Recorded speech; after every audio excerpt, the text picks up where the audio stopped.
Imagine a medieval manor where you're trying to complete your chores while your supposed friends are secretly plotting to stab you in the back. Literally.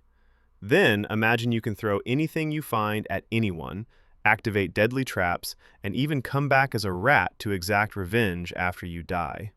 Forks and Daggers is absolute chaos wrapped in medieval clothing, and I need to show you why this might be the most hilariously tense party game I've played in ages.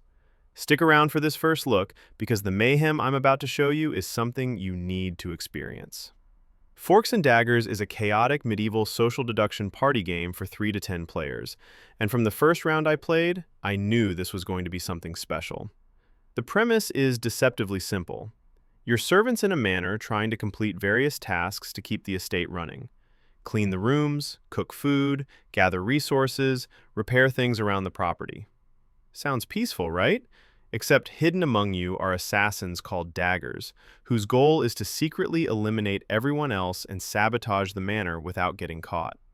The social deduction genre has exploded in recent years, with games like Among Us showing how compelling this formula can be, but Forks and Daggers takes that foundation and adds layers of chaos that make it feel completely unique. This isn't just about calling emergency meetings and voting people out. This is about physical chaos, environmental warfare, and the constant threat that anyone around you could transform into a killer at any moment. Let me explain how a typical round plays out, because it's in those moments that the game truly shines. You spawn into the manor as either a loyal servant or a hidden assassin. If you're a servant, your job is straightforward on paper. Complete tasks scattered around the estate while keeping an eye out for suspicious behavior. Tasks range from cleaning specific areas, to cooking meals, to gathering materials.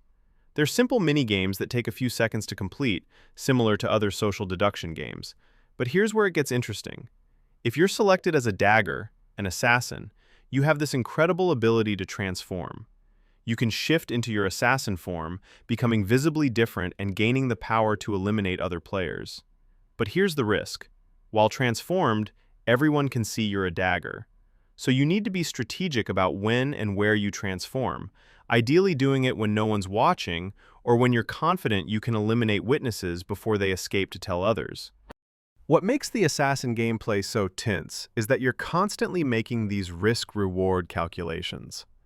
Do you transform now and take out this isolated player, knowing you might not have time to transform back before someone else shows up? Do you fake doing tasks to build trust, even though you're not actually progressing the servant's win condition? Do you stick with the group and wait for a better opportunity? Or do you separate and create chances for eliminations? But here's where Forks and Daggers does something I haven't seen in other games of this type. You can recruit other players to become assassins with you. If you drop a red scroll, other players can pick it up and join your dagger club, becoming assassins themselves. This creates incredible paranoia because the number of traitors can actually grow during the match. Someone who seemed trustworthy 5 minutes ago might have just been converted and is now plotting against you. It adds this evolving dynamic where you can never be completely certain who's safe. The environmental interaction is what really sets this game apart from its peers. Everything in the manor can be picked up and thrown. Pans, sticks, furniture, decorative items, literally anything you can grab becomes a weapon. And I'm not talking about just doing damage. You can actually defend yourself with these items or use them offensively. There's something incredibly satisfying about braining a dagger with a frying pan when they're trying to eliminate you, or hurling a chair across the room to knock down a fleeing suspect. The combat isn't complex or skill-intensive like a fighting game, but it adds just enough physicality that you're not completely helpless. If you're being chased by an assassin, you can grab the nearest object and try to fight back, or at least slow them down enough to escape. If you're an assassin and someone's getting away, you can chuck something at them to prevent their escape. This creates these emergent moments of chaos, where someone's screaming over voice chat while running through the manor, dodging thrown objects, trying to reach other players who might help. And then there are the environmental traps scattered throughout the manor. Chandeliers that can be dropped on players below, spike traps that can be activated, various hazards that clever players can use to eliminate others. Learning the manor layout and understanding where these traps are becomes part of the strategy. As an assassin, you can herd players toward traps. As a servant, you need to be aware of your surroundings and avoid being maneuvered into dangerous positions. It adds this wonderful layer of environmental awareness that rewards players who take time to learn the maps. Now here's one of my absolute favorite features.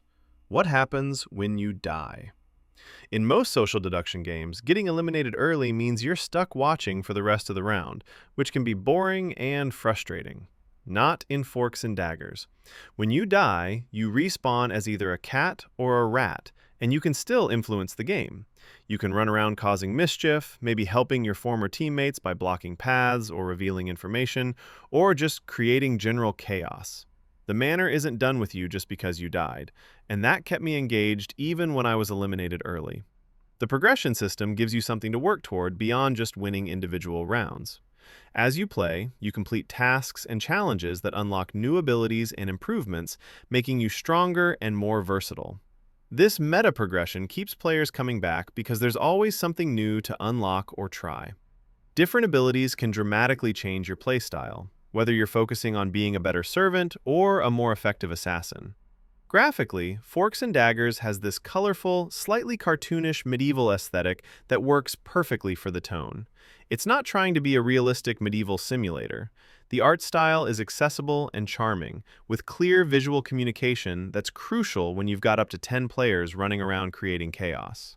Character models are distinct enough that you can identify players quickly, and the assassin transformation is visually obvious, so there's no confusion about who's a threat when someone reveals themselves. The manor environments are detailed enough to feel lived in without being so cluttered that you can't navigate effectively. Different rooms have distinct purposes and aesthetics, making it easy to communicate locations over voice chat. The lighting helps create atmosphere while maintaining visibility, which is important when you're trying to spot suspicious behavior or identify potential threats. This is absolutely a multiplayer-focused game, and that needs to be clear from the start. There's no single-player mode, no campaign, no playing with bots. This is designed for 3 to 10 human players, and it's best experienced with voice chat so you can communicate, accuse, defend yourself, and generally create the social dynamics that make these games fun. Playing with friends is ideal, but the game supports playing with strangers too, and I've had enjoyable sessions both ways. The game truly shines with larger player counts. 3 or 4 players can work, but feels a bit limited. 6 to 10 players is where the chaos reaches its peak, and the social deduction becomes most interesting. With more players, there are more potential suspects, more opportunities for assassins to strike unnoticed, more wild accusations flying around, and more general mayhem as everyone's running around trying to complete tasks while staying alive.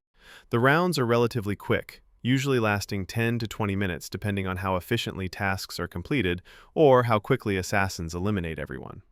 This quick round structure means you can fit multiple games into a session, and it reduces the frustration of early elimination since you know another round is starting soon.